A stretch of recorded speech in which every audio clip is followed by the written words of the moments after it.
I woke up to fists pounding on my car window at midnight. 2 police officers stood in the rain, their faces grim. One of them leaned down and said the words that stopped my heart. "Ma'am, your daughter Iris is in critical condition. You need to come with us now." My hands shook as I unlocked the door. Just hours ago, she'd thrown me out of her house like I was nothing. Now she was dying, and I had no idea why. Before I tell you what happened at that hospital, before I tell you the secret my daughter was hiding that almost got us both killed, let me take you back to where this nightmare began. And if you want to hear more true stories like this, hit that subscribe button and drop a comment telling me where you're watching from. My name is Linda Morrison, and 3 years ago, my world fell apart. My husband Robert lost his battle with cancer, 56 years old, and just like that, he was gone. We'd been married for 33 years. He was my best friend, my rock, the person I thought I'd grow old with. After he died, I tried to keep our family home. I really did. But the mortgage payments were crushing me, and every room reminded me of him. His coffee mug still sat on the kitchen counter. His reading glasses were on the nightstand. I couldn't breathe in that house anymore. That's when my daughter, Iris, stepped in. She called me one Tuesday evening, and I could hear the determination in her voice. "Mom, you're not doing this alone. Move in with me. I've got the space, and honestly, I could use the company." I didn't want to be a burden. I told her that, but Iris wouldn't hear it. "Mom, you're not a burden. You're my family. After everything you did for me growing up, this is the least I can do. Please." So I sold the house, packed up 30 years of memories into boxes, and moved into Iris's cozy 2-bedroom place across town. And honestly, for a while, it felt like life again. Iris and I fell into this comfortable routine. Sunday mornings, we'd make pancakes together, fighting over who got to flip them. She'd tell me about her job as a marketing consultant, about difficult clients and successful campaigns. We'd watch our favorite crime shows at night, yelling at the TV when the detectives missed obvious clues. Thursday evenings were sacred. That's when we'd try new recipes, and most of them turned out terrible, but we'd laugh until our stomachs hurt. My daughter had been through a rough breakup about 2 years before I moved in. Her ex-boyfriend had cheated on her with someone from his gym, and it devastated her. For months after that, she'd barely dated. She threw herself into work instead, building her career, focusing on herself. But living together, I watched her heal. She started smiling more. She'd hum while doing dishes. She even joined a book club and started going out with friends again. Watching her come back to life after that heartbreak was one of the greatest joys of my life. Then, about 6 months ago, everything changed. It was a regular Wednesday afternoon. I was reading on the couch when Iris came home from work earlier than usual. Her face was glowing in a way I hadn't seen in years. She practically bounced into the living room, and that's when I noticed it. A simple gold band on her left ring finger. "Mom," she said, her voice bubbling with excitement. "I got married." I blinked. Sure, I'd heard her wrong. "You what?" "I got married. His name is Derek. We kept it small and private because you were recovering from your hip surgery, and we didn't want to stress you out or make you feel bad that you couldn't be there." I'd had hip replacement surgery about 2 months earlier. The recovery had been rough, and Iris had been wonderful, helping me with everything. But married? My daughter had gotten married, and I didn't even know she was seeing someone. "Iris, honey, I didn't even know you were dating anyone seriously." She sat down next to me, grabbing my hands. I know. It happened fast. We met at a work conference 4 months ago, and Mom, he's amazing. He's kind, he's supportive, and he makes me feel safe. After everything with my ex, I didn't think I'd ever trust anyone again. But Derek is different. I tried to push down the hurt. This was my daughter's happiness we were talking about. What kind of mother would I be if I made this about me? "Well, congratulations, sweetheart. When do I get to meet this mystery husband of yours?" "Soon," she promised, squeezing my hands. "He's away on a business trip right now, but the minute he gets back, we'll have dinner together. You're going to love him, I promise." 2 weeks later, I finally met Derek Hale. He showed up at the door on a Friday evening, holding a bottle of wine and wearing an expensive-looking suit. He was handsome, I'll give him that. Tall, well-groomed, with dark hair and these piercing blue eyes that seemed to take in everything. "Mrs. Morrison," he said, shaking my hand with a firm grip, "I've heard so much about you. Iris talks about you constantly." We sat down for dinner, and on the surface, everything seemed fine. Derek was polite. He complimented my cooking. He talked about his job in financial consulting, about his love of hiking and classic cars. But something felt off, and I couldn't put my finger on what it was. It was the little things. The way he'd interrupt Iris mid-sentence to correct her or add details to her stories. How he'd put his hand on her arm whenever she got animated, like he was calming down an overexcited child. The way he answered questions I'd directed at her, speaking for her like she couldn't manage her own conversations. And Iris.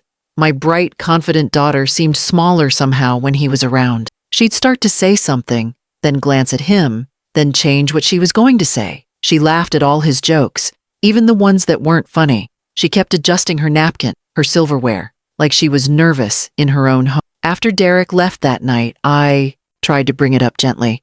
"He seems nice, honey, but is everything okay? You seemed a little tense during dinner." "What? No, Mom, everything's perfect. Derek's just protective, that's all. After my ex, it's actually nice to have someone who cares so much." Protective. That word stuck in my mind, but I let it go. Iris was 32 years old. She could make her own choices about relationships. Over the next few weeks, Derek started coming around more. First, it was twice a week, then 4 times a week. Then he was there almost every night. Each time, I noticed more changes in Iris. She started wearing heavier makeup. At first, I thought she was just experimenting with new styles. But then one morning, I saw her without it and noticed the dark circles under her eyes, like she hadn't been sleeping. When I asked if she was feeling okay, she brushed me off with a quick smile that didn't reach her eyes. Her phone was always face down on the table now. She used to scroll through social media while we watched TV together, showing me funny videos or asking my opinion on posts. Now, the phone stayed dark and silent, and she'd flinch whenever it buzzed. Vanessa stopped calling. Vanessa had been Iris's best friend since their college roommate days. They talked or texted nearly every day for the past decade, but suddenly, Vanessa's name didn't come up anymore. When I asked about her, Iris would say, "Oh, we're both just busy with work. You know how it is." But I didn't know how it is. Real friendships don't just disappear because of busy schedules. Iris started coming home later from work too. She'd always been punctual, usually walking through the door by 6. Now, it was 7, then 8, then 9 at night. When I'd ask about it, she'd mumble something about extra projects and new clients. Then Derek moved in. He didn't ask or even really announce it. One day, he just started bringing boxes. They piled up in the living room, in the hallway, in corners of the kitchen. His stuff slowly took over the entire apartment. His workout equipment in the corner where we used to keep the bookshelf. His protein powders and supplements lining the kitchen counter. His clothes in the closet that used to hold our winter coats. The apartment that had been our comfortable shared space became Derek's domain. And somehow, Iris and I became guests in it. Conversations started stopping when I entered rooms. I'd walk into the kitchen and find them talking in low, urgent voices. But the second they noticed me, they'd go silent. Derek would give me a tight smile, and Iris would suddenly find something fascinating to look at on her phone. Iris stopped looking me in the eye. My daughter, who used to tell me everything, who used to curl up on the couch next to me and share her dreams and fears, now moved through the apartment like a ghost. She was there, but she wasn't really there. I tried talking to her multiple times. "Honey, is everything all right? You seem stressed." "I'm fine, Mom. Just work stuff." "Are you and Derek okay? You can talk to me about anything." "We're great, Mom. Really. Stop worrying so much." But a mother knows. A mother sees the things her child tries to hide, and I saw my daughter disappearing right in front of me, and I had no idea how to stop it. The apartment grew quieter. The laughter disappeared. Our Sunday pancake tradition ended because Derek preferred to go out for breakfast. Our Thursday cooking experiment stopped because Derek had specific meal plans for his fitness routine. Our crime show nights were replaced by Derek's sports games or his preferred action movies. My comfortable life with Iris was slipping away. and I felt helpless to do anything about it. Every time I tried to address it, I was told I was overreacting, being overprotective, not understanding what it's like for newlyweds who need their space. So I stayed quiet, I watched, and I worried. I had no idea that my daughter was living a nightmare. I had no idea that the man sleeping down the hall was planning something terrible. And I had no idea that in just a few short days, my life was about to be turned completely upside down. If I'd known what was coming, I would have grabbed Iris and run. I would have called the police, called anyone who would listen. But I didn't know. How could I? The monster in our home wore a charming smile and spoke in polite words. And by the time I realized what he really was, it was almost too late. Last Tuesday morning started like any other morning in that tense, quiet apartment. I was up early, making pancakes out of habit more than anything else. Derek didn't like pancakes, said they were too heavy for his macros, whatever that meant. But I made them anyway, because it reminded me of better times with Iris. The kitchen smelled like butter and vanilla, and for just a moment, I could pretend things were normal again. Then Derek walked in, and the temperature in the room dropped. He was already dressed in one of his perfectly pressed suits, his hair styled, his expression cold and businesslike. Iris trailed behind him like a shadow, and my heart sank when I saw her face. She looked exhausted, her eyes red-rimmed like she'd been crying. She wore a high-necked sweater even though it was supposed to hit 80 degrees that day. Derek didn't bother with good morning or any pleasantries. He just walked straight up to the counter where I was flipping pancakes and said 4 words that changed everything. "Linda, we need to talk." I turned off the stove, my stomach already knotting with dread. There was something in his tone, something final and cruel that I'd never heard directed at me before. "What's going on?" "Iris and I have discussed this extensively, and we've come to a decision. It's time for you to find your own place." He said it so casually, like he was discussing the weather or what to have for lunch. The spatula nearly slipped from my hand. I looked past Derek to my daughter, searching, her face for some explanation, some sign that this was a joke or a misunderstanding. "What? Iris? What is he talking about?" But Iris wouldn't meet my eyes. She stood there with her arms wrapped around herself, staring at the floor tiles like they held the answers to the universe. Her hands were clasped so tight, her knuckles had gone completely white. I could see her chest rising and falling with quick, shallow breaths. Derek continued, his voice smooth and practiced, like he'd rehearsed this speech. "This is our home now. Iris and I are building a life together as husband and wife. Surely you can understand that newlyweds need their privacy, their own space to grow as a couple. Your presence here has become, well, let's just say it's no longer appropriate." I felt like I'd been slapped. "Iris, please, look at me. Tell me what's happening here." My daughter finally raised her head, and what I saw in her eyes made my blood run cold. It wasn't anger or resentment. It was pure, raw terror. Her eyes were wide and glassy, and I could see her bottom lip trembling. But when she spoke, her voice came out flat and emotionless, like she was reading from a script someone else had written. "Mom, Derek's right. I think you should go. We need our privacy. But sweetheart, I sold our family home to move here. You begged me to come live with you. You said we'd be there for each other." My voice cracked, and I hated how desperate I sounded, but I couldn't help it. This was my daughter, my only child, and she was throwing me out. "That was before I had a husband to consider," Iris said, and each word sounded like it was being pulled from her throat with pliers. "Things are different now. My priorities have changed." Derek actually smirked at that. The corner of his mouth lifted in this satisfied, cruel way that made me want to slap him.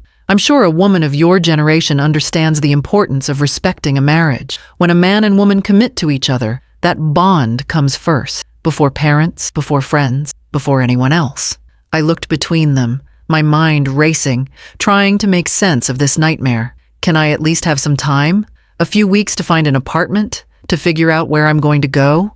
I don't have much money saved up right now. "We need you out by tonight," Derek said, cutting me off. His tone left no room for negotiation. "Iris and I have already gone through your things and packed up your essentials."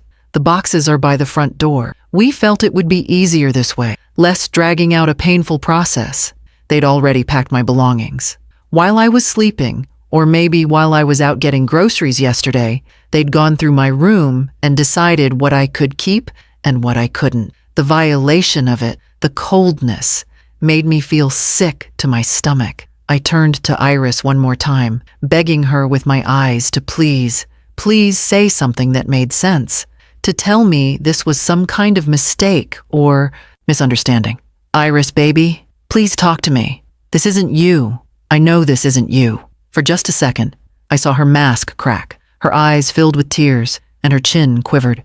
I thought she was going to break, going to tell me what was really happening. But then Derek's hand landed on her lower back, possessive and controlling, and she flinched. Actually flinched at his touch. "I'm sorry, Mom," she whispered, and a single tear rolled down her cheek. "But you need to leave." Then she turned and walked out of the kitchen, Derek following close behind like a guard escorting a prisoner. I heard their bedroom door close, and I was left standing there alone in the kitchen with a plate of uneaten pancakes and a heart that felt like it had been shattered into a million pieces. By 6 o'clock that evening, I was loading my car with everything I owned: 3 cardboard boxes and 2 suitcases.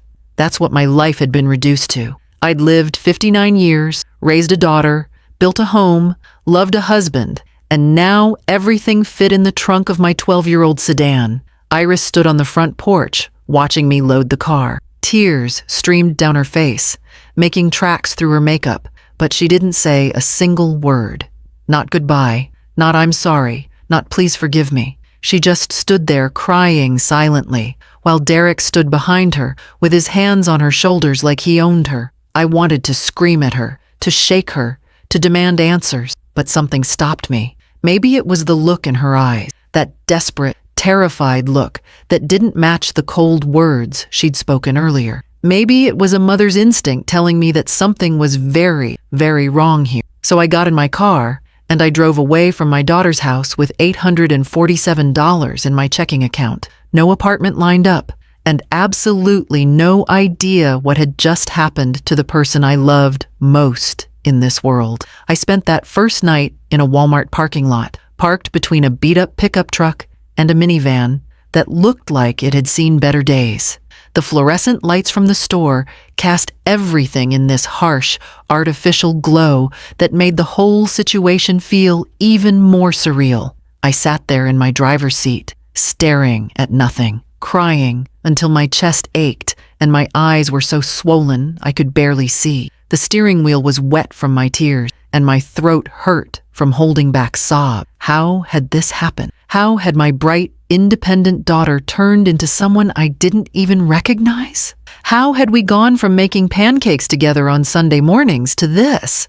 Around midnight, when the parking lot had mostly emptied out and the store lights dimmed, a thought crept into my mind that I couldn't shake. What if Iris hadn't wanted to kick me out? What if she wasn't choosing Derek over me? The more I replayed the scene in my head, the more things didn't add up. The fear in her eyes, the way her words sounded rehearsed, how she flinched when Derek touched her, the tears streaming down her face as I drove away. That wasn't the behavior of someone who wanted her mother gone. That was the behavior of someone who was terrified. I'd watched enough crime shows with Iris to recognize the signs, and now they were glaring at me like neon warnings I'd been too close to see before. Derek controlling every conversation. Iris losing touch with her best friend. The way she'd stopped looking me in the eye. Her exhaustion, her nervousness, the high-necked sweaters on hot days.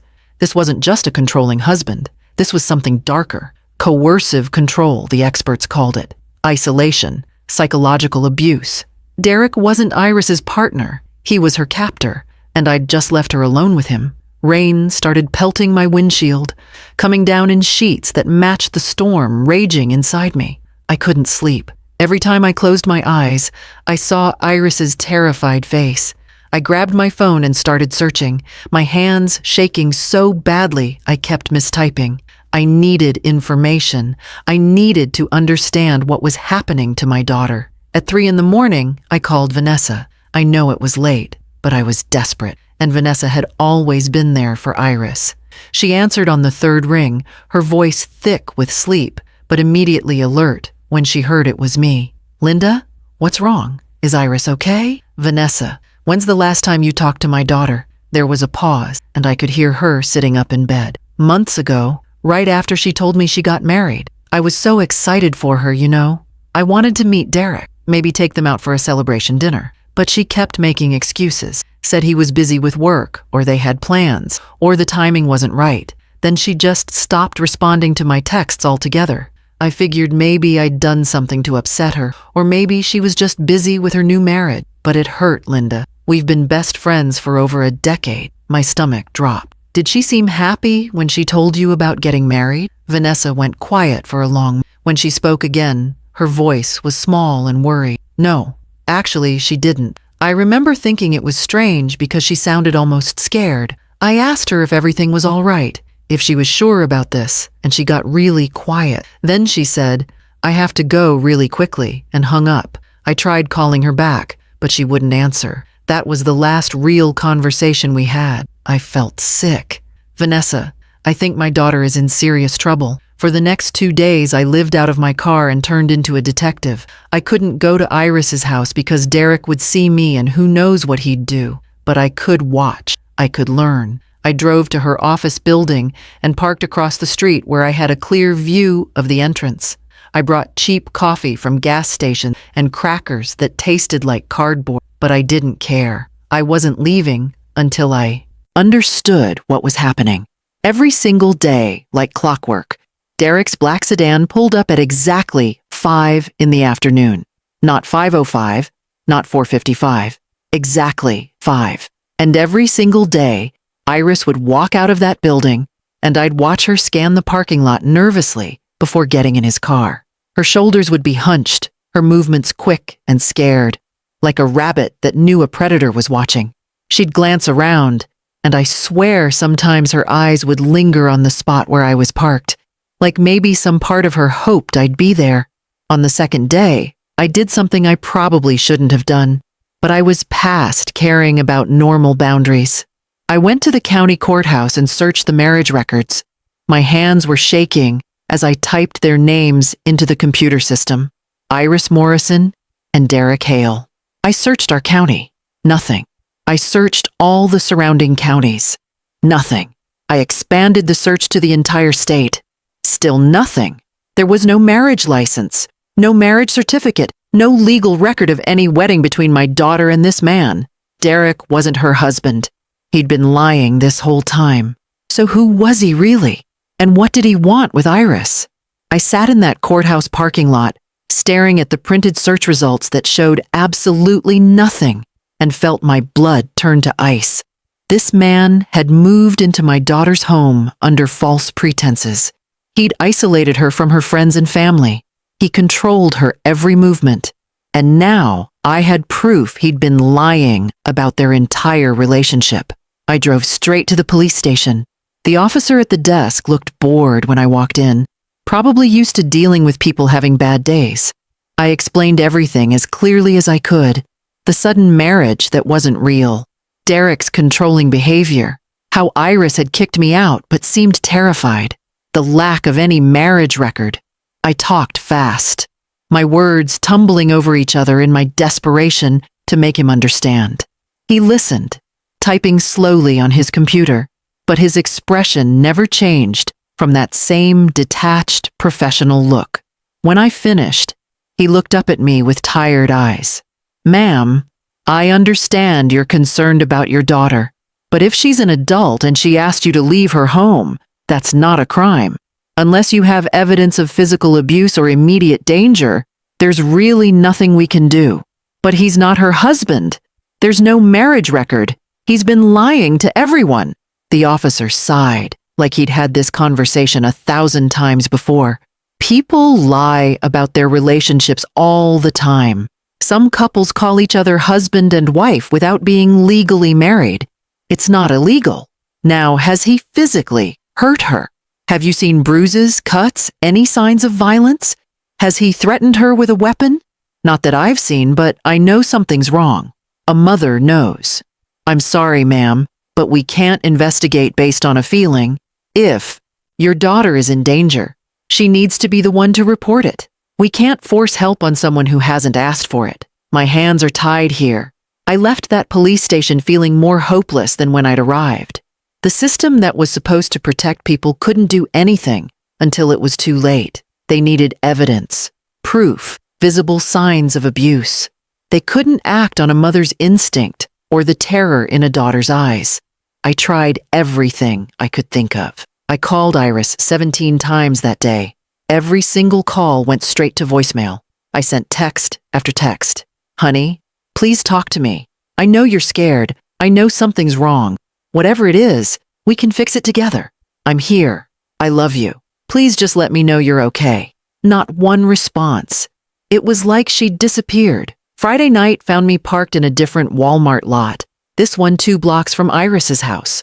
I'd been surviving on gas station coffee, granola bars, and the occasional cheap burger from the dollar menu. My hip was screaming in pain from sleeping, cramped in the driver's seat, but I couldn't afford a motel room. Every dollar I had needed to be saved for finding an apartment eventually. Exhaustion finally dragged me under around 11 that night. I kept my phone clutched in my hand, volume turned all the way up, praying that Iris would reach out, that she'd find a moment when Derek wasn't watching and send me something, anything, to let me know she was alive and okay. I had no idea that in just over an hour, everything would explode in the worst possible way. The pounding on my car window ripped me out of a restless sleep at 12:47 in the morning. For a confused second, I thought I was dreaming, but then I heard it again, loud, urgent banging that made my whole car shake. My heart jumped into my throat as I jerked awake,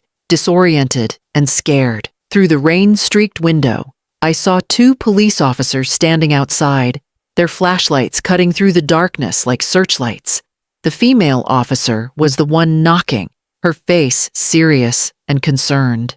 My first thought was that I was in trouble for sleeping in the parking lot, that they were going to tell me to move along. But then I saw their expressions, and I knew this was something much worse.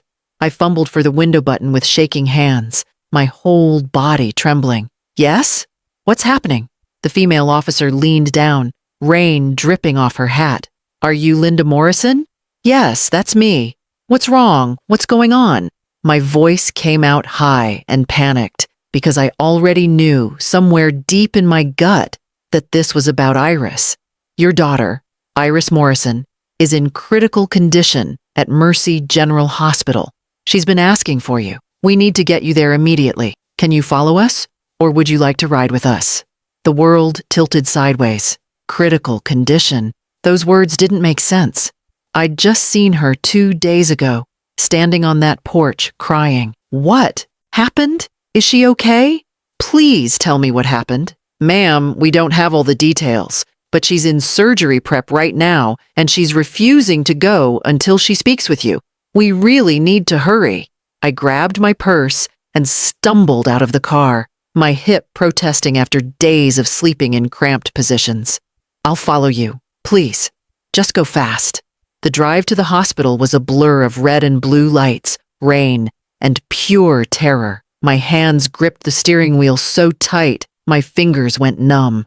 My mind raced through every horrible possibility. Had Derek finally snapped? Had he hurt her?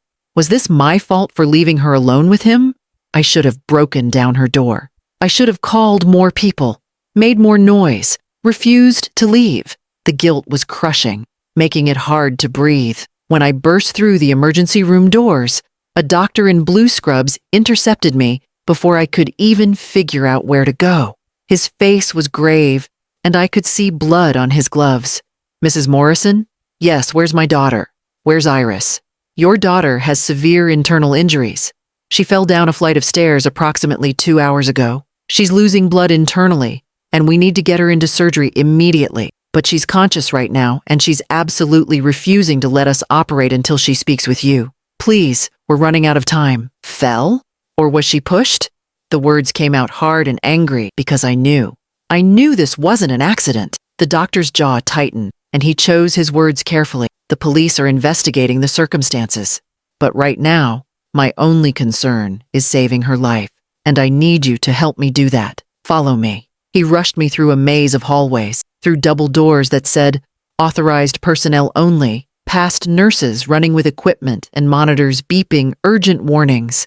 Then we burst into a trauma bay, and what I saw made my knees buckle. The doctor caught my arm to steady me. Iris lay on a gurney under harsh fluorescent lights that made her look ghostly pale.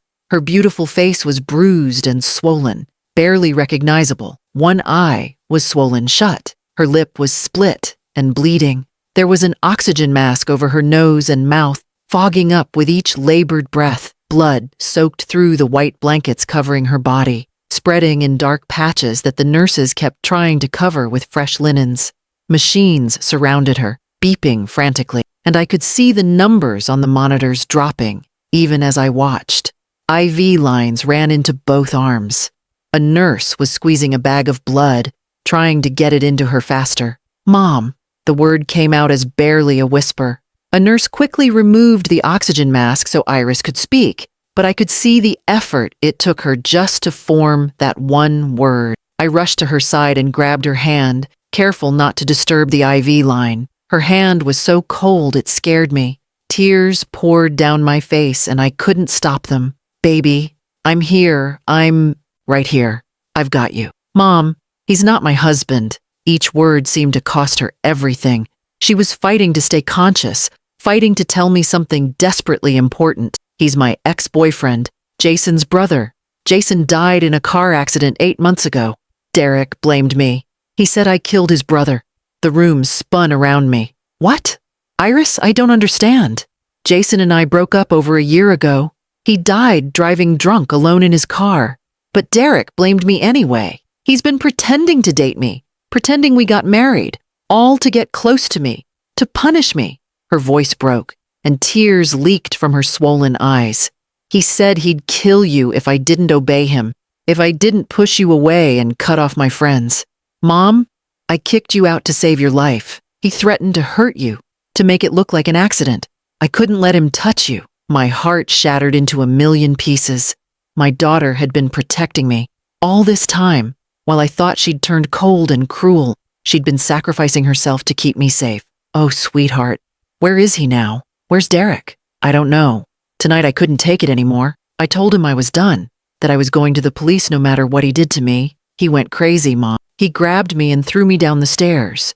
Then he just left me there at the bottom, bleeding and crying. He said if I lived through this, he'd finish the job and take you out too. She was sobbing now, her body shaking with the effort. Our neighbor, Mrs. Chen, heard me screaming and called 911. She saved my life. The doctor stepped forward, his voice urgent and firm. "Mrs. Morrison, I'm sorry, but we're out of time. She's bleeding too much. We need to take her to surgery right now or we're going to lose her." Iris gripped my hand with surprising strength for someone so broken. "Mom, his real name is Derek Walsh. He's wanted in Colorado for stalking. He has a gun in his car. You have to tell the police everything. Don't let him hurt anyone else. Promise me." "I promise, baby. I promise. You just focus on fighting, okay? You fight to come back to me." The nurses started wheeling her gurney toward the operating room doors. Iris looked back at me one last time, her swollen face twisted with pain and regret. "I'm so sorry, Mom. I'm so sorry I hurt you. I was just trying to keep you safe. I love you so much. I love you too, baby, more than anything. You're going to be okay. You hear me? You're going to be okay." I was shouting now as they pushed through the doors because I needed her to hear me, needed her to hold on to those words. Then the doors swung shut and she was gone. I stood there in that empty hallway, my legs shaking so badly I thought I'd collapse. A nurse guided me to a chair, but I couldn't sit still. I paced back and forth, my mind reeling from everything Iris had just told me. The 2 police officers who'd brought me here approached carefully. "Mrs. Morrison, we need you to tell us everything you know." And I did. I told them about Derek moving in and isolating Iris, about the fake marriage and the missing records, about how terrified my daughter had been, about Derek's real name being Derek Walsh, and how Iris said he was wanted in Colorado. I told them about the gun and the threats. I talked until my voice went hoarse, giving them every detail I could remember. One of the officers was typing frantically on his phone, and suddenly, his eyes went wide. "We've got a hit. Derek Walsh, wanted in Colorado for aggravated stalking and harassment of an ex-girlfriend. There's an active warrant. He's considered armed and dangerous." He looked at his partner. "We need to put out an alert right now. He tried to kill this woman, and he's probably running." The hospital became a flurry of activity. More police arrived. Detectives came to take my statement. They posted officers at the surgical wing entrance in case Derek was crazy enough to come back. And I sat in that waiting room for 6 hours, praying harder than I'd ever prayed in my life, begging God or the universe or anyone listening to please let my daughter survive this. She'd been so strong, fighting through her terror to protect me. She deserved to live. She deserved to be free of this monster. At 6:30 in the morning, a tired surgeon in blood-stained scrubs walked into the waiting room, and I jumped to my feet. "She made it," he said, and I nearly collapsed with relief. It was touch and go for a while. She had a ruptured spleen, internal bleeding, 3 broken ribs, and a severe concussion. But she's stable now. She's going to have a long recovery, but your daughter is a fighter, Mrs. Morrison. She's going to make it. I cried then. Not tears of fear or desperation, but tears of overwhelming gratitude and relief. My baby was alive. She was going to be okay. Iris survived the surgery, but barely. She spent 6 long days in the intensive care unit, hooked up to machines that breathed for her and monitored every heartbeat. I never left that hospital. I slept in uncomfortable chairs, survived on vending machine snacks and terrible cafeteria coffee, and held her hand every moment they'd let me be in that room. The doctors said she was lucky to be alive. Lucky. I didn't feel lucky watching my daughter fight for every breath, her body broken because of a monster who'd disguised himself as someone safe. While Iris was unconscious, police were hunting Derek Walsh. They found him 3 days later at the Canadian border, sitting in his car at a checkpoint, trying to flee the country. When border agents ran his license, every alarm in their system went off. He'd been planning this for months, the detectives told me. They found detailed journals in his apartment describing everything, page after page of his twisted thoughts, explaining how he'd stalked Iris online after his brother Jason died, how he'd learned every detail of her life, her routines, her friends, her job, how he'd engineered their meeting at that work conference, making it seem like chance when really he'd bought a ticket specifically to get close to her. The journals were disturbing in a way that still makes my stomach turn. Derek had blamed Iris for Jason's death, even though she hadn't been anywhere near that car accident. Jason had been driving drunk, alone on a highway at 2 in the morning. He'd crashed into a tree and died instantly. But Derek's grief had twisted into something dark and poisonous.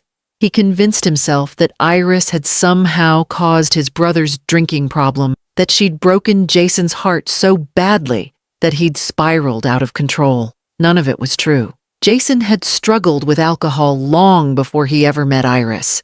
But Derek needed someone to blame, and he chose my daughter. His plan had been methodical and terrifying. He'd spent months researching coercive control tactics, studying how abusers isolate their victims.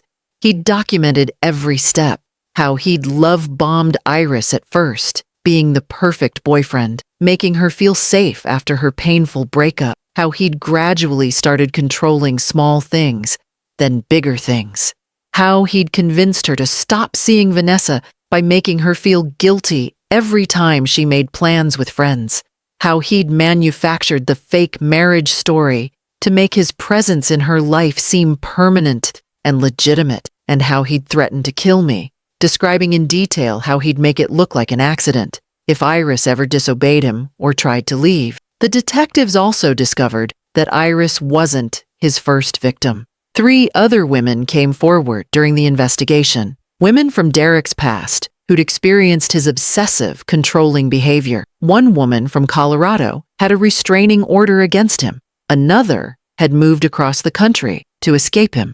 These women were brave enough to testify, to stand up in court and share their nightmares so that Derek Walsh would never hurt anyone again. The trial happened 4 months after that terrible night. Iris had to testify, had to relive every moment of those 6 months of psychological torture. I sat in the courtroom and watched my daughter, still healing from her physical injuries, describe how Derek had controlled what she ate, what she wore, who she talked to, how he'd monitored her phone and computer, reading every email and text message, how he'd threatened my life over and over, describing exactly how he'd hurt me if she didn't comply, how she'd pushed me away, breaking her own heart in the process, because she truly believed he would kill me if she didn't. The jury took less than 3 hours to reach their verdict: guilty on all counts.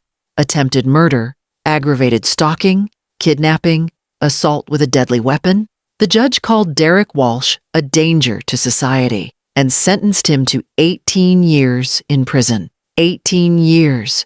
It didn't feel like enough for what he'd done, but at least he'd be locked away, unable to hurt anyone else for a long time. After the trial, Iris and I moved into a small house together on the other side of town. We picked a neighborhood with friendly neighbors and good street lighting, a place that felt safe. We installed a top-of-the-line security system with cameras and motion sensors. We got a dog, a sweet golden retriever named Buddy, who barked at every unfamiliar sound. Slowly, carefully, we started rebuilding our lives. Iris went to therapy 3 times a week at first, then twice a week, working through the trauma with a specialist who understood coercive control and psychological abuse. Some days were harder than others. She'd have panic attacks when someone knocked on the door unexpectedly. She'd check the locks on all the windows and doors multiple times before bed. She'd wake up from nightmares, crying and disoriented. But gradually, week by week, month by month, I watched my daughter come back to herself. Vanessa started visiting every Sunday, and their friendship picked up like no time had passed at all. Iris went back to work part-time, easing back into her career with understanding colleagues who gave her the flexibility she needed. She started smiling again, real smiles that reached her eyes. She started making plans for the future instead of just surviving day to day. I started volunteering at a domestic violence shelter downtown, helping other women and mothers recognize the warning signs I'd missed for too long. I shared our story with support groups, hoping that maybe our nightmare could help someone else escape theirs before it was too late. The counselors at the shelter taught me that coercive control often happens slowly, so gradually that victims don't even realize they're being abused until they're completely trapped. They taught me that isolation is always a red flag, that healthy relationships don't require cutting off family and friends. If you've made it this far in our story, please hit that subscribe button and leave a comment telling me where you're watching from. Your support means everything and helps us share important stories like this one. About 7 months after Derek's sentencing, on a warm Saturday afternoon, Iris and I planted a garden in our backyard. We'd decided to grow vegetables and flowers, something life-affirming and hopeful. As we worked the soil together, our hands dirty and the sun warm on our backs, Iris suddenly stopped digging and looked at me. For the first time in over a year, her face was completely relaxed. She smiled, a genuine smile full of peace and gratitude. "Thank you for not giving up on me, Mom. Even when I pushed you away, even when I said horrible things, you never stopped fighting for me." I pulled her into a tight hug, breathing in the scent of her shampoo and feeling overwhelming gratitude that she was here, alive and healing. "Never, sweetheart. Not for one single second. You're my daughter. There's nothing in this world that could make me give up on you." She pulled back and wiped her eyes. "I kept hoping you'd figure it out, you know? That you'd see through Derek's lies and realize I was in trouble. Part of me was terrified you would because of what he threatened to do to you. But another part of me was praying you'd come save me. Does that make sense?" "It makes perfect sense, baby. You did what you had to do to survive, and you were brave enough to fight back when it mattered most. That takes incredible strength." We finished planting that garden together, talking and laughing and planning for a future that finally felt possible again. The tomatoes and peppers and flowers we planted that day grew strong and healthy, just like we were learning to do. Our story taught me that love isn't always obvious or straightforward. Sometimes love looks like a daughter making the impossible choice to push her mother away because she believes it's the only way to keep her safe. Sometimes it looks like a mother sleeping in her car, refusing to give up even when everyone tells her there's nothing she can do. Sometimes love looks like survival, like holding on through the darkest moments because giving up isn't an option. I also learned that evil doesn't always look like monsters. Sometimes it looks like a charming man in a nice suit with a perfect smile. Sometimes it hides behind words like love and protection and marriage. The most dangerous predators are the ones who know exactly how to blend in, how to manipulate systems and people to get what they want. But I also learned that we're stronger than we think. Iris survived 6 months of psychological torture and a murder attempt.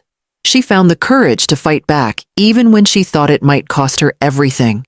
She's rebuilding her life piece by piece, refusing to let Derek Walsh define her future.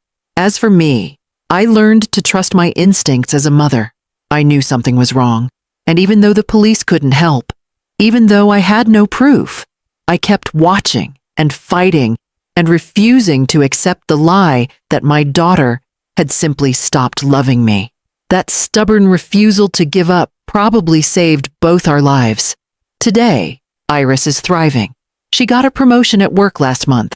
She's dating again, taking things slow with a genuinely kind man who respects her boundaries and encourages her friendships. She laughs often, that beautiful sound I thought I'd lost forever. We still have hard days, moments when the trauma resurfaces and we have to work through it together. But we're healing, both of us, stronger for having survived something that should have destroyed us. Our garden is flourishing now, full of ripe tomatoes and bright flowers that attract butterflies and bees.